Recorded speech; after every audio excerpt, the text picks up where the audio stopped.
T'as compris? Parce que les gars, ils n'ont pas été à la banque, là. Ils n'ont pas regardé. Au mieux, quoi. Oui, oui. J'ai rappelé la... Avec la présidente. Oui, oui. Ah ben voilà. Alors la sœur, ça va? Parmi nous, un Gazaoui qui vient de sortir de Gaza il y a 1 mois et demi, qui est là. Je vous présente Mohamed. I lost 30 of my family in Gaza. J'ai perdu 30 membres de ma famille à Gaza pendant cette guerre. Et j'ai encore des membres de ma famille à l'hôpital de Chifour et à l'hôpital de Salam. Ils ne peuvent pas partir car il y a des soldats partout. Nous espérons que Israël va cesser la guerre et qu'on puisse vivre en paix comme avant. Passé. Ah, on a fait de l'électricité. Pour la paix. Sans des manifestations,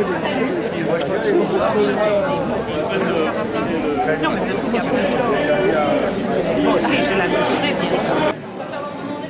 Arrêtez le massacre à Gaza! Arrêtez le massacre à Gaza!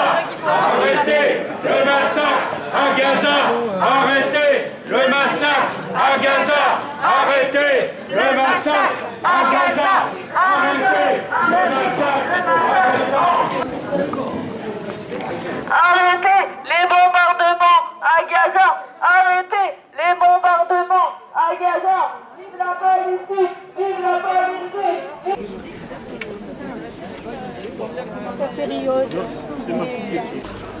Avec le bombardement ce matin de colonnes humanitaires, qui est venu ravitailler les Gazaouis dans le nord et qui ont été bombardés, qui ont été ajustés par l'armée israélienne. Voilà. Donc une minute de silence et on commence les interventions.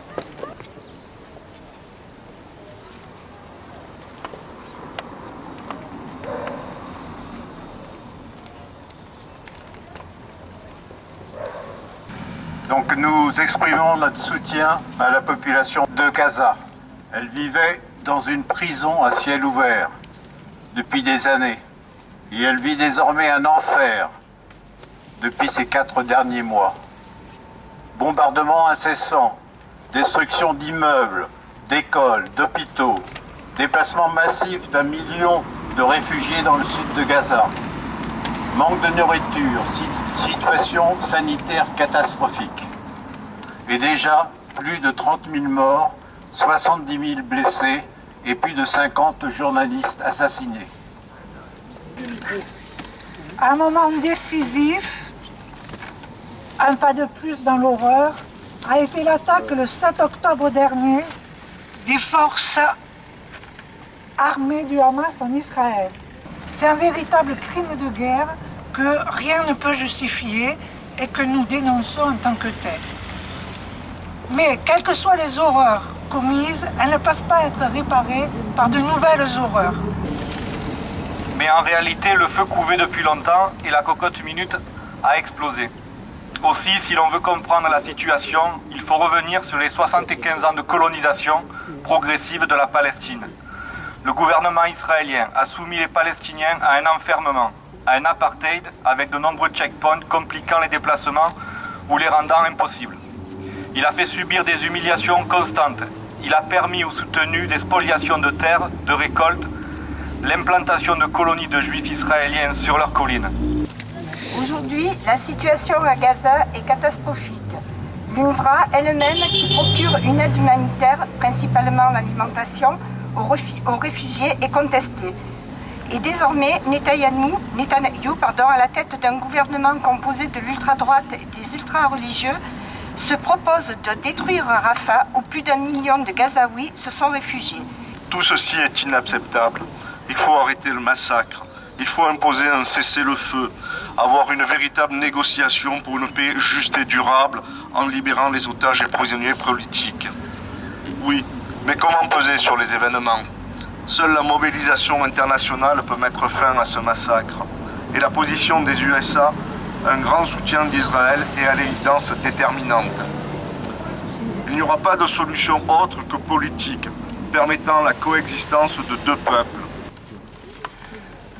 Voici quelques propositions pour agir. Au-delà de l'arrêt immédiat de toute livraison des armes, toute coopération militaire et sécuritaire avec Israël doit être stoppée.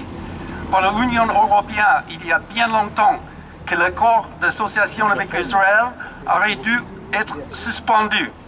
De même, comment les pays européens peuvent-ils encore accepter sur leur territoire les produits issus des colonies israéliennes?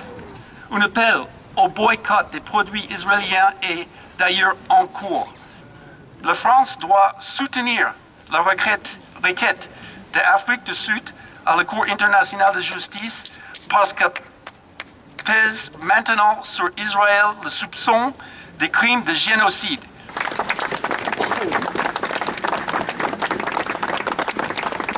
Il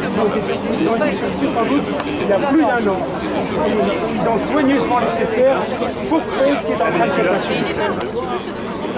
Il a été écrit par le New York Times en décembre dernier, et visiblement, il venait de membres du service secret de l'armée.